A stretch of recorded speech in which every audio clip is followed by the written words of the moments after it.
ఆనంద నిలయంలో వెతక్కండి వెంకటేశ్వరుడి కోసం. వెంకటాచల క్షేత్రంలో ఉన్న సామాన్యుడు తృప్తితో వెళ్ళిపోతున్నటువంటి ఆనందంలో మీకు వెంకటేశ్వరుడు కనబడతాడు. అక్కడున్నాడు.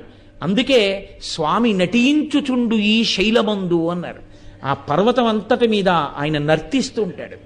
ఆ పర్వతమేమి నమ్ముకున్నటువంటి వాడి ప్రతి ఇంటిలో, ప్రతి వాడి గుండెలో, వాడి ముందు, వాడి వెనక, వాడి పక్కన స్వామి నిలబడి ఉంటారు.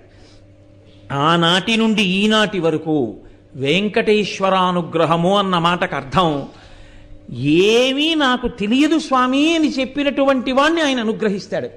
నాకు ఇది తెలుసు అనుకున్నవాడినో, నేను ఇంత గొప్పవాడిని అనుకున్నవాడినో ఆయన అనుగ్రహించవలసిన అవసరమే లేదు. ఎందుకో తెలుసా అండి, ఈ లక్షణం ఆయనకి ప్రధానంగా ఎక్కడదంటే, ఆయన ఎప్పుడు చెప్పుకున్నా మీరెవరు అంటే ఆయన మనకి చేస్తున్న